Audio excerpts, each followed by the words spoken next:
Indica ಕಾರ್ಗೆ Innova car ಡಿಕ್ಕಿಯಾದ ಘಟನೆ ದಾವಣಗೆರೆ ತಾಲೂಕಿನ ಹಾಲವರ್ತಿ ಗ್ರಾಮದ ಬಳಿ ನಡೆದಿದೆ. ರಾಷ್ಟ್ರೀಯ ಹೆದ್ದಾರಿ 4ರ ಮುಖ್ಯ ರಸ್ತೆಯಲ್ಲಿ ಒಂದು ಘಟನೆ ಸಂಭವಿಸಿದ್ದು ಸದ್ಯ ಯಾವುದೇ ಪ್ರಾಣಾಪಾಯ ಸಂಭವಿಸಿಲ್ಲ. ದಾವಣಗೆರೆಯಿಂದ ಬೆಂಗಳೂರು ಕಡೆಗೆ ಇಂಡಿಕಾ ಕಾರು ಹೋಗುತ್ತಿತ್ತು. ಕಾರು ನಿಧಾನ ಮಾಡಿ ಕಾರಿನ ಡೋರ್ ತೆಗೆಯುತ್ತಿದ್ದಂತೆ ಇನ್ನೋವಾ ಕಾರು ಡಿಕ್ಕಿಯಾಗಿದೆ. ಅಪಘಾತದಲ್ಲಿ ಇಂಡಿಕಾ ಕಾರಿನ ಡೋರ್ ಜಖಮ್ಮಾಗಿದೆ. ಕಳಪೆ ಕಾಮಗಾರಿಯಿಂದ ಸಾಸ್ವೆಹಳ್ಳಿ ಏತ ನೀರಾವರಿಯ ಪೈಪ್ ಹೊಡೆದು ಗ್ರಾಮದಲ್ಲಿ ಅವಾಂತರ ಸೃಷ್ಟಿಯಾಗಿದೆ. ದಾವಣಗೆರೆ ಜಿಲ್ಲೆ ಹೊನ್ನಾಳಿ ತಾಲೂಕಿನ ಕುಳಗಟ್ಟೆ ಗ್ರಾಮದಲ್ಲಿ ಘಟನೆ ಸಂಭವಿಸಿದ್ದು ಪೈಪ್ಗಳು ಹೊಡೆದ ರಭಸಕ್ಕೆ 2-3 ಮನೆಗಳಿಗೆ ಹಾನಿಯಾಗಿದೆ. ಮನೆಯಲ್ಲಿದ್ದ ಕಂಪ್ಯೂಟರ್ ಸೇರಿ ಹಲವು ವಸ್ತುಗಳಿಗೆ ಹಾನಿಯಾಗಿದೆ. ಇಷ್ಟಾದರೂ ಸ್ಥಳಕ್ಕೆ ಬಾರದ ಅಧಿಕಾರಿಗಳ ವಿರುದ್ಧ ಗ್ರಾಮಸ್ಥರು ಆಕ್ರೋಶವನ್ನು ವ್ಯಕ್ತಪಡಿಸಿದ್ದಾರೆ. ಕಳಪೆ ಕಾಮಗಾರಿಯಿಂದ ಪದೇ ಪದೇ ಪೈಪ್ಗಳು ಒಡೆದು ಹೋಗುತ್ತಿವೆ ಅಂತ ಗ್ರಾಮಸ್ಥರು ಆಕ್ರೋಶವನ್ನು ಹೊರಹಾಕಿದ್ದು ಕೂಡಲೇ ಪೈಪ್ಗಳನ್ನು ಸರಿಪಡಿಸಿ ಎಂದು ಗ್ರಾಮಸ್ಥರು ಆಗ್ರಹಿಸಿದ್ದಾರೆ.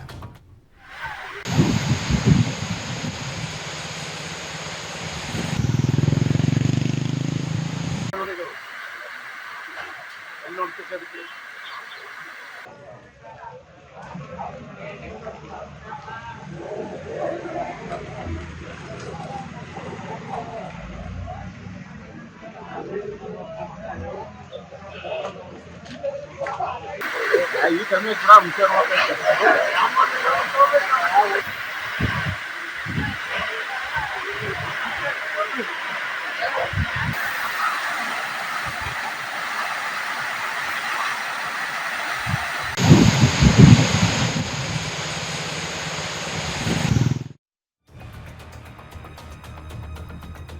ಪ್ರಿಯತಮೆಯ ಮನೆಯ ಹಿತ್ತಲಿನಲ್ಲಿ ಪ್ರಿಯಕರ ನಿಗೂಢ ಸಾವನ್ನಪ್ಪಿರುವ ಘಟನೆ ತುಮಕೂರಿನ ತಿಪಟೂರು ತಾಲೂಕಿನ ಗುರುಗದಹಳ್ಳಿಯಲ್ಲಿ ನಡೆದಿದೆ.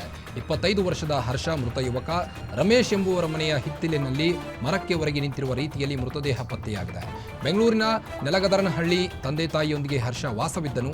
ಗುರುಗದಹಳ್ಳಿಯ ಭೂಮಿಕಾಳನ್ನ ಹರ್ಷ ಪ್ರೀತಿಸುತ್ತಿದ್ದ ಎಂದು ಮಾಹಿತಿ ತಿಳಿದು ಬಂದಿದೆ. ಜುಲೈ 18ರಂದು ಬೆಂಗಳೂರಿನಿಂದ ಊರಿಗೆ ಬಂದಿದ್ದನು. ಜುಲೈ 20ರಂದು ನಿಗೂಢವಾಗಿ ಹರ್ಷ ಮೃತಪಟ್ಟಿದ್ದು ಪ್ಯಾಂಟ್ ಜೇಬಲ್ಲಿ ವಿಷದ ಬಾಟಲಿ ಪತ್ತೆಯಾಗಿದೆ. ಹರ್ಷ ಸಾವು ಹಲವು ಅನುಮಾನಗಳಿಗೆ ಎಡೆ ಮಾಡಿಕೊಟ್ಟಿದ್ದು ಈ ಸಂಬಂಧ ಹೊನ್ನವಳ್ಳಿ ಪೊಲೀಸ್ ಠಾಣೆಯಲ್ಲಿ ಪ್ರಕರಣ ದಾಖಲಾಗಿದೆ.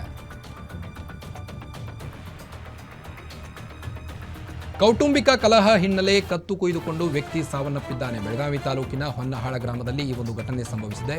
ನಿನ್ನೆ ಮನೆಯಲ್ಲಿದ್ದ ಅಕ್ಕಿ ಮಾರಿ ಸಾರಾಯಿ ಕುಡಿದು ಬಂದಿದ್ದ ಮಲ್ಲಪ್ಪ ಕಟುಬುಗೋಳ್ ತನ್ನ ಪತ್ನಿ ಜೊತೆ ಗಲಾಟೆ ಮಾಡಿದ್ದ. ರಾತ್ರಿ ಇಡೀ ಹೆಂಡತಿ ರೇಖಾ ಜೊತೆಗೆ ಜಗಳವಾಡಿ ಹಲ್ಲೆ ಮಾಡಿದ್ದ. ಈ ವೇಳೆ ರೇಖಾ ತನ್ನ ಸಹೋದರನನ್ನ ಕರೆಯಿಸಿ ಬುದ್ಧಿವಾದ ಹೇಳಿಸಿದ್ಲು. ಈ ವೇಳೆ ನೀನು ಸತ್ರೆ ಅಕ್ಕ ಚೆನ್ನಾಗಿರ್ತಾಳೆ ಅಂತ ಅಳಿಯ ಮಲ್ಲಿಕಾರ್ಜುನ್ ಮಲ್ಲಪ್ಪನ ಮೇಲೆ ಹಲ್ಲೆ ಮಾಡಿದ್ದ.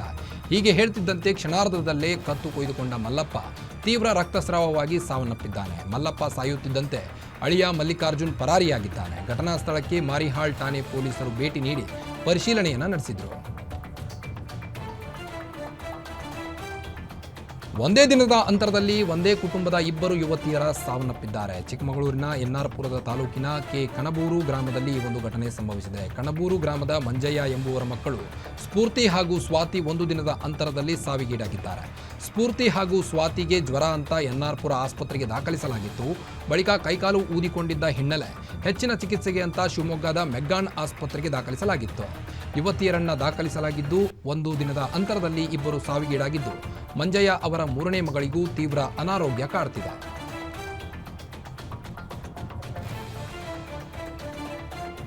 ಮೆದುಳು ಜ್ವರದಿಂದ ಬಳಲುತ್ತಿದ್ದ ಯುವತಿಯನ್ನ ಮುಂಬೈಗೆ ಏರ್ ಲಿಫ್ಟ್ ಮಾಡಿದ ಘಟನೆ ಶಿವಮೊಗ್ಗದಲ್ಲಿ ನಡೆದಿದೆ. ನಗರದ ಗಾಂಧಿ ಬಜಾರ್ನ ತಿಮ್ಮಪ್ಪನ ಕೊಪ್ಪಲುವಿನ 22 ವರ್ಷದ ಯುವತಿ ಮ್ಯಾನರನ್ನ ವಿಶೇಷ ವಿಮಾನದ ಮೂಲಕ ಏರ್ ಲಿಫ್ಟ್ ಮಾಡಲಾಯಿತು. ಕೆಲ ದಿನದಿಂದ ಡೆಂಗ್ಯೂ ಜ್ವರದಿಂದ ಬಳಲುತ್ತಿದ್ದು ಮಾನ್ಯ ಶಿವಮೊಗ್ಗದ ಖಾಸಗಿ ಆಸ್ಪತ್ರೆಗೆ ದಾಖಲಿಸಲಾಗಿತ್ತು. ಬಳಿಕ ಮೆದುಳು ಜ್ವರಕ್ಕೆ ತುತ್ತಾದ ಹಿನ್ನೆಲೆ ಮುಂಬೈನ ರಿಲಯನ್ಸ್ ಆಸ್ಪತ್ರೆಗೆ ಯುವತಿಯನ್ನ ಶಿಫ್ಟ್ ಮಾಡಲಾಗಿದೆ.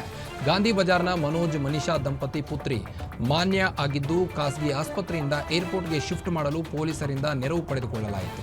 ಜೀರೋ ಟ್ರಾಫಿಕ್ ಮೂಲಕ ಶಿವಮೊಗ್ಗ ಪೊಲೀಸರು ಸಹಕಾರ ನೀಡಿದರು.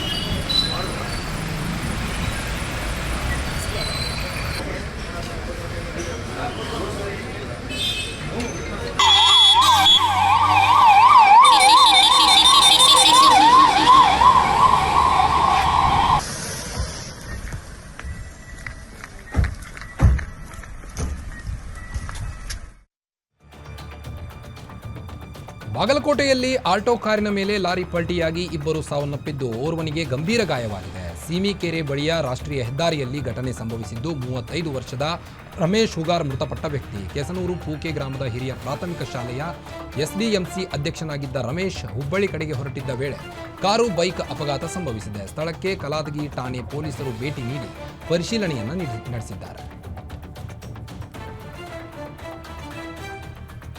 ಮಂಡ್ಯದ ಕೆಆರ್ಪೇಟೆ ತಾಲೂಕಿನ ಮುರುಕನಹಳ್ಳಿ ರಾಜ್ಯ ಹೆದ್ದಾರಿ ಬಳಿ ಚಿರತೆ ಪ್ರತ್ಯಕ್ಷವಾಗಿದೆ. ತೋಟಗಾರಿಕೆ ಇಲಾಖೆ ತಡೆಗೋಡೆ ಮೇಲೆ ಚಿರತೆ ಕುಳಿತ ದೃಶ್ಯ ಸ್ಥಳೀಯರ ಮೊಬೈಲ್ನಲ್ಲಿ ವಿಡಿಯೋ ಸೆರೆಯಾಗಿದೆ. ನಿನ್ನೆ ರೈತ ಶಿವರಾಮೇಗೌಡ ಎಂಬ ರೈತನ ಮೇಲೆ ಚಿರತೆ ದಾಳಿ ನಡೆಸಿತ್ತು. ಅದೃಷ್ಟವಶಾತ್ ರೈತ ಪಾರಾಗಿದ್ದು, ಸಾಕು ಪ್ರಾಣಿಗಳು ಕೂಡ ಚಿರತೆ ದಾಳಿಗೆ ಬಲಿಯಾಗಿವೆ. ಚಿರತೆ ಕಂಡು ಗ್ರಾಮಸ್ಥರು ಭಯಭೀತರಾಗಿದ್ದಾರೆ. ಕ್ರಮ ಕೈಗೊಳ್ಳದ ಅರಣ್ಯ ಅಧಿಕಾರಿಗಳ ವಿರುದ್ಧ ಸಾರ್ವಜನಿಕರು ಆಕ್ರೋಶವನ್ನು ಹೊರಹಾಕಿದರು. ಚಿತ್ರದುರ್ಗದಲ್ಲಿ ರಸ್ತೆ ದಾಟುತ್ತಿದ್ದ ವೇಳೆ ಅಪರಿಚಿತ ವಾಹನ ಡಿಕ್ಕಿಯಾಗಿ ಕರಡಿಯೊಂದು ಸಾವನ್ನಪ್ಪಿದೆ. ಘಟನೆ ಮೊಳಕಾಲ್ಮೂರು ತಾಲೂಕು ರಾಂಪುರದಲ್ಲಿ ನಡೆದಿದ್ದು, ರಾಷ್ಟ್ರೀಯ ಹೆದ್ದಾರಿ 150A ನಲ್ಲಿ ಅಪರಿಚಿತ ವಾಹನ ಡಿಕ್ಕಿಯಾದ ಪರಿಣಾಮ ಕರಡಿ ರಸ್ತೆಯಲ್ಲೇ ಸಾವನ್ನಪ್ಪಿದೆ. ಘಟನಾ ಸ್ಥಳಕ್ಕೆ ಅರಣ್ಯ ಇಲಾಖೆ ಅಧಿಕಾರಿಗಳು ಭೇಟಿ ನೀಡಿ ಪರಿಶೀಲನೆಯನ್ನು ನಡೆಸಿದರು.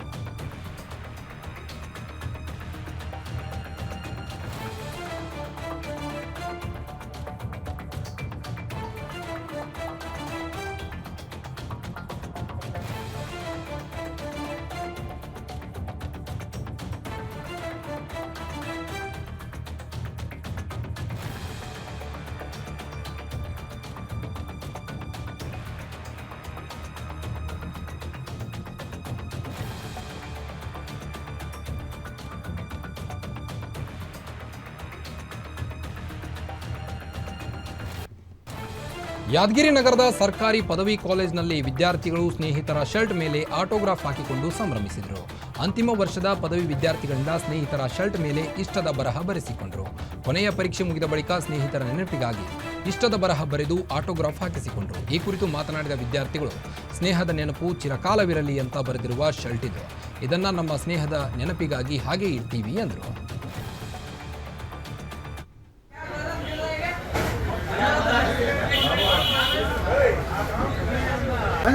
ಬನ್ಯಾನ ಬರೀ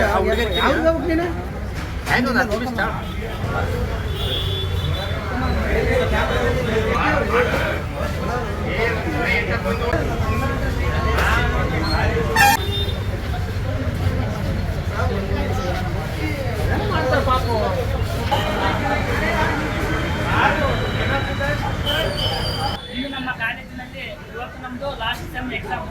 ನಾವು ಫೈನಲ್ ಇಯರ್ ಸ್ಟೂಡೆಂಟ್ಸು. ಇವತ್ತು ನಮ್ಮ ಲಾಸ್ಟ್ ಮುಂದೆ ಡಿಗ್ರಿ ಜೀವನ.